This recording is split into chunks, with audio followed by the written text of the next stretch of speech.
Hello, NAT community. My name is Felipe Cuartas and today I'm going to be presenting my research project titled Microscope Based Collaborative World Building as a Pedagogical Mediation for Speaking Confidence in Virtual EFL Classes. This study was developed within the bachelor's degree in foreign languages with emphasis in English at the Universidad Nacional Abierta y a Distancia, or UNAD, in the context of the research project course and my pedagogical practicum in online environments. So, the general purpose of this presentation is to explain the problem that motivated that study, the theoretical and methodological foundations for the study, the data analysis process, and the most relevant findings. And lastly, the pedagogical implications of these findings for virtual English as a foreign language teaching.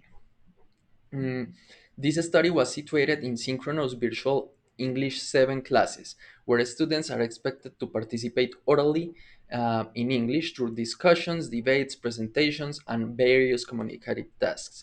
However, as I will explain, participation in virtual speaking tasks is not always that easy, even for these students that are supposed to be advanced in a B2 to C1 English level.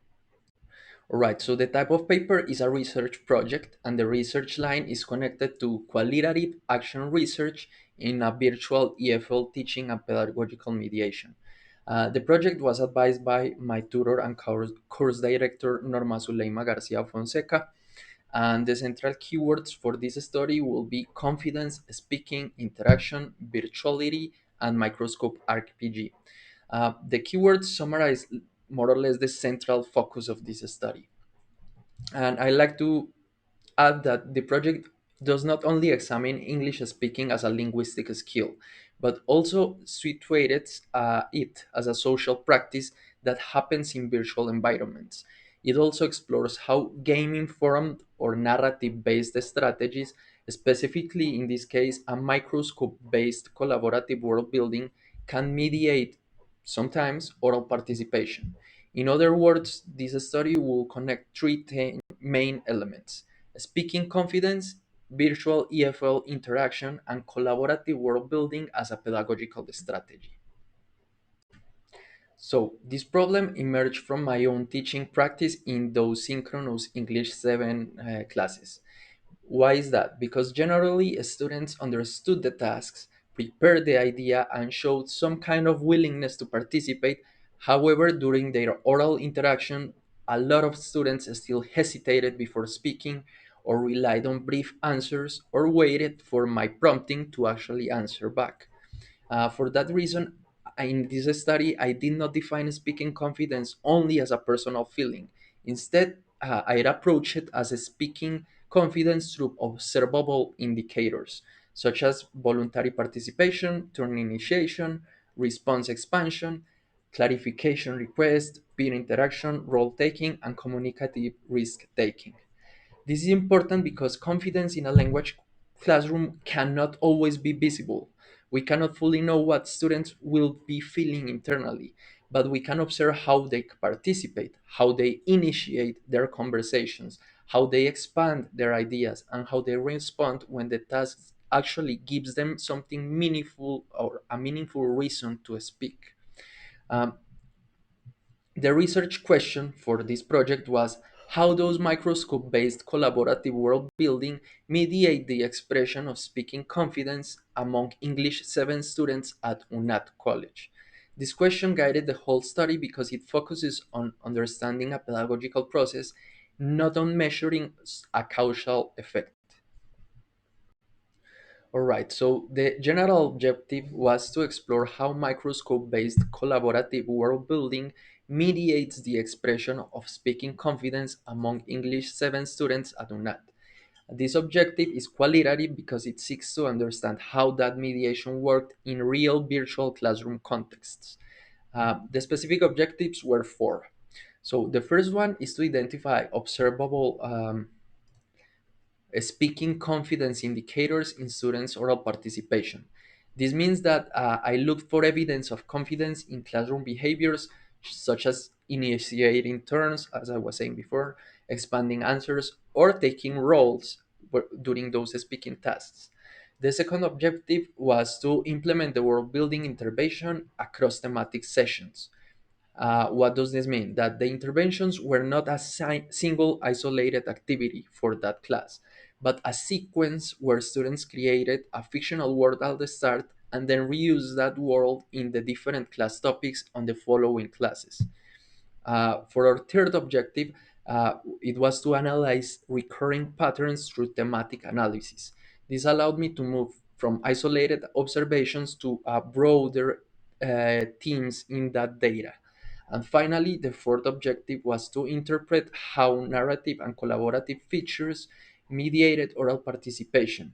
This objective is important because it connects the findings back to the research question by explaining how can world building support or shape the students' willingness to speak.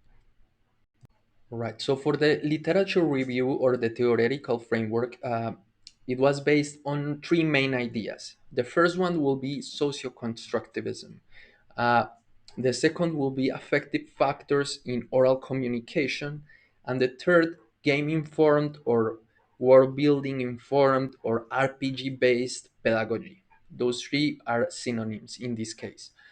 First, socioconstructivism supports the idea that learning is socially mediated. So, Sarmientos y Campos et al. Explain that scaffolding and interaction can actually help learners perform beyond what they could do alone. This is relevant in this study because students did not speak in isolation. They participated through shared tasks. Uh, there was also support made by me, the teacher, and by peer interaction between them. And the world building was always collaborative, not only on my side and one of the students, but on the whole class. So each participant of the class participated in that world building. Second, for the affective factors, Harwitz argues that foreign language anxiety can influence way too much the achievement and willingness to participate in those classes and to communicate.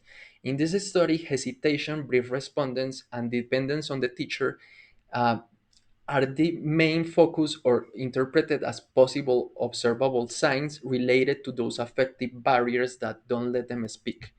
And third, for the game informed pedagogy, it supports the use of fictional and role based contexts. For this, Martinez and Granada shows that role playing games and role playing activities and fictional world tasks give students meaningful reasons to communicate. They give them a setting in which to talk and not have endless ideas but be focused on one specific scenario. They have to negotiate and take risks in English. Also, I like to clarify what microscope is. Microscope is a RPG system or an RPG setting in which it has some rules on how you are to conduct the sessions or the game. However, for this study, that game was adapted to the different classes that we had. So at the start, we created a world in which all of the students participated, and we reused that world in different future classes. So the core link in this theoretical framework is somewhat this: interaction plus support plus narrative continuity can create more meaningful oral participation. Microscope is very important here because it's not a traditional role-playing game based on you have one character or one linear story. It is a collaborative world building game where each of the participants of the class create that fictional history and they use periods, events, and scenes. In this study, that structure was adapted pedagogically to create a shared world that students could actually revisit across the different sessions. Right, so methodologically, the study followed a qualitative action research design. This is appropriate because the research emerged from a real classroom problem and aimed to understand and improve that practice. The process followed the logic of action research, which is planning, action, observation, and reflection, and that can be a cycle. However, in this case, it was not cyclical in the same groups, but I had the opportunity to make the same cycle with different groups. The participants were 24 undergraduate pre-service English teachers enrolled in the English 7 course at UNAT College. They were distributed across groups 49, 50, 51, and 52, and all the sessions took place in a synchronous virtual modality through Microsoft Teams. The data collection process used different sources. First, there were observation guides, where they were used to track visible speaking behaviors in real time. Second, there were some field diaries that allowed me to record those descriptions, interpretations, and the reflections that I had after each session. Third, there were the Microsoft Teams transcripts and recordings provided by the same software, and they gave us direct evidence of oral participation, including turns, words, and interaction patterns. Fourth, there was a self-report instrument that was captured by the students' own perceptions of their participation and the world-building mediation that was made in the last class, and it was an oral participation where each student could say what they thought about these classes and how they helped them communicate a little bit better uh, at the end. Ethically, the study protected participants through informed consent, anonymization, confidentiality, and responsible data management. This is really important too because the study used class transcripts and digital artifacts from each of the sessions, and as these are created in a real academic setting, they have to be anonymized to actually protect those students. All right, so let's describe the process of this research project or of these classes. So the process began with world creation. In the first stage, the students established the fictional societies, conflicts, events, and rules, especially the rules about their world, their own world. They were not simply given a story, they helped create the world and that story themselves. After that, those fictional worlds were reused across thematic sessions. Uh, how so? Because the course has some topics that are required to be given. For example, the course required a class to be about fake news or about AI in education. So, what we did is that each of those topics uh, were expanded or were viewed through the first world that we created. So let's say that at the first class they created a future dystopia. So then in fake news, we are going to be working on how could a reporter do their job in a future dystopia, or what would be an example of a fake news in that dystopia. And we did the same thing with each of those topics. For example, uh, climate futures, how the climate could affect the future, emotional first aid, fake news and misinformation, AI in education, and so on. The key idea here is that the world was not abandoned after the first session. It became a recurring communicative frame. Students could return to those previous fictional elements and use them to discuss new problems and speak from roles connected to that shared world.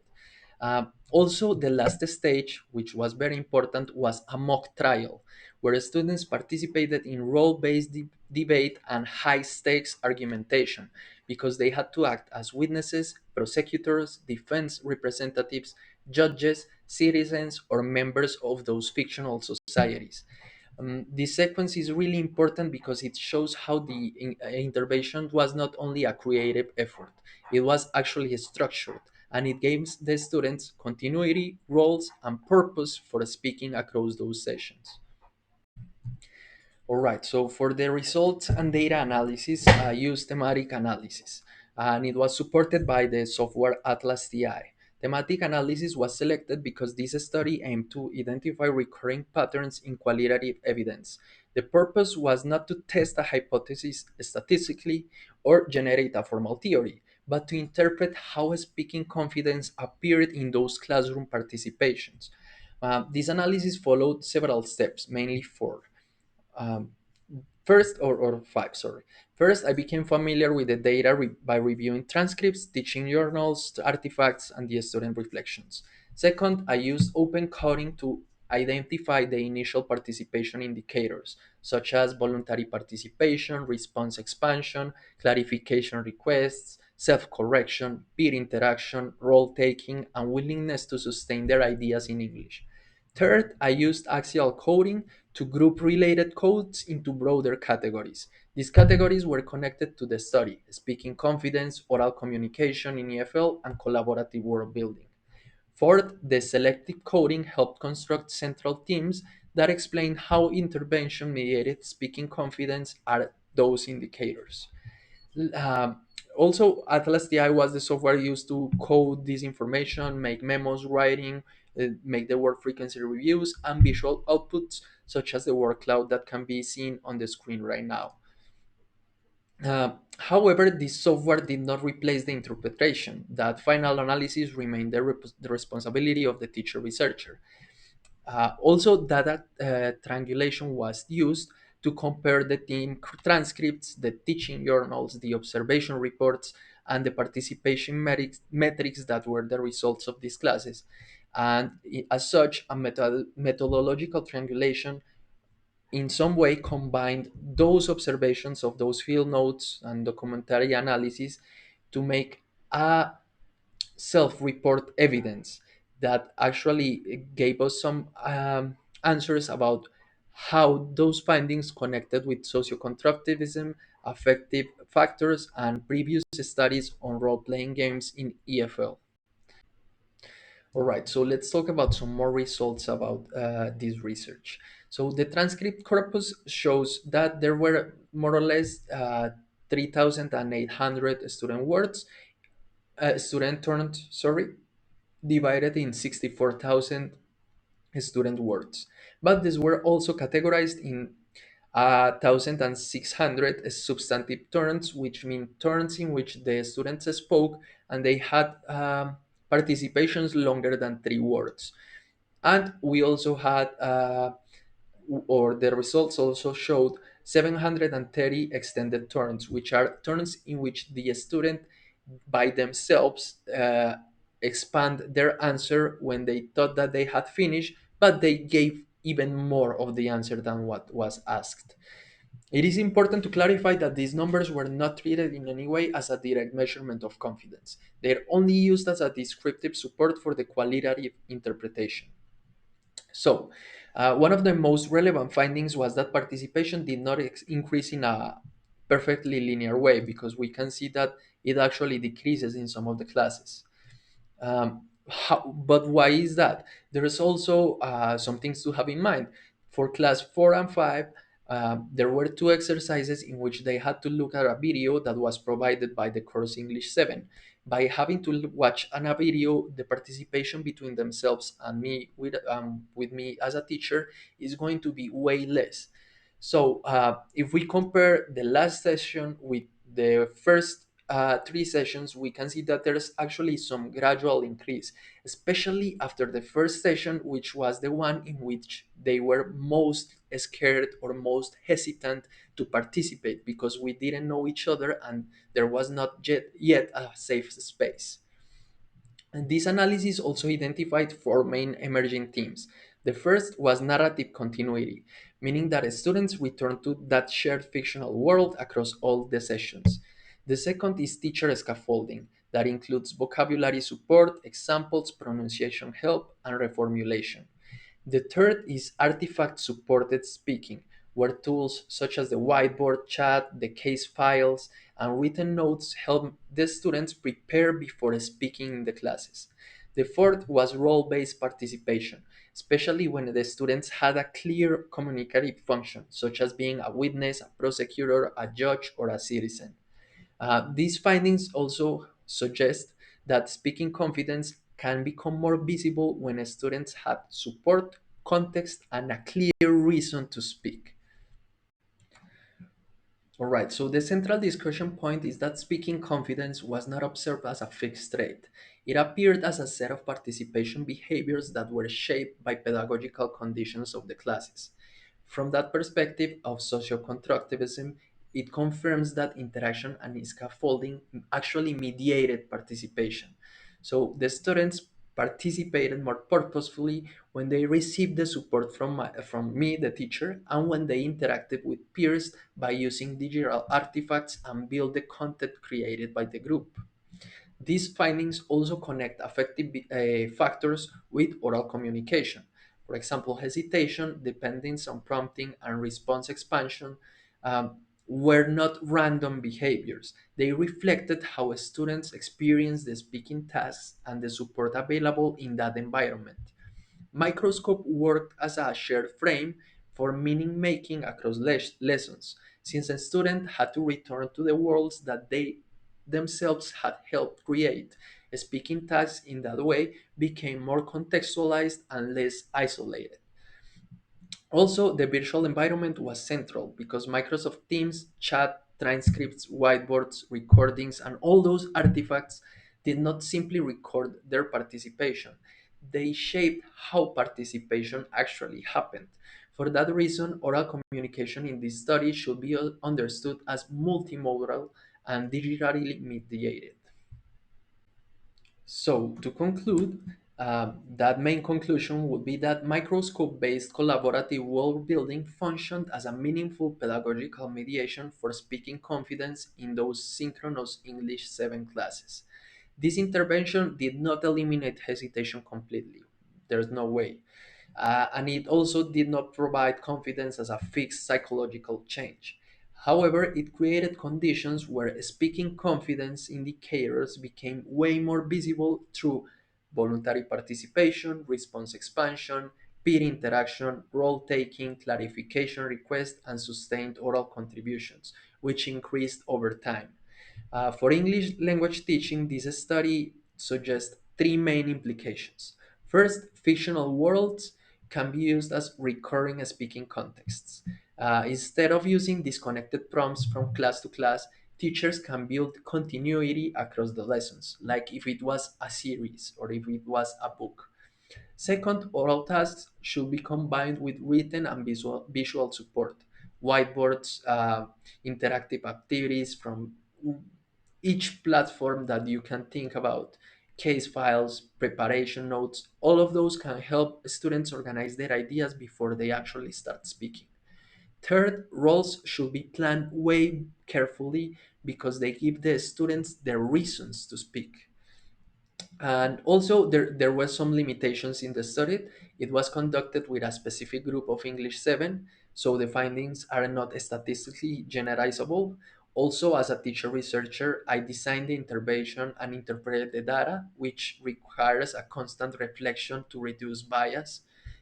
There's also virtual variables such as connectivity, microphone use, attendance, and familiarity with the platform, which can also influence how they participate. And for future instances or future researchers, this could be applied in other EFL levels for other English courses. It could also be a comparison with other game informed strategies or role played strategies, like using different RPG systems. How could that work in these environments? And finally, it will be really useful to include a written interview with focus groups to explore the students' perceptions more deeply on how this intervention may have worked. Lastly, I think that a phrase that can summarize this study will be meaningful contexts create confident voices.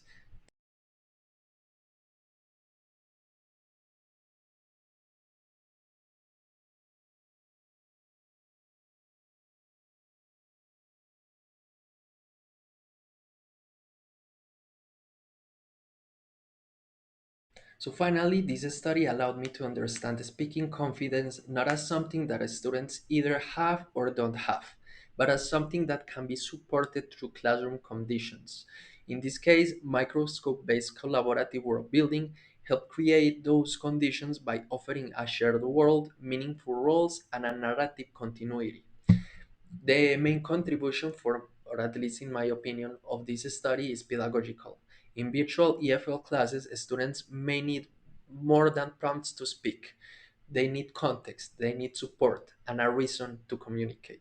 So thank you very much for your attention, and I'm ready to answer any questions that you may have.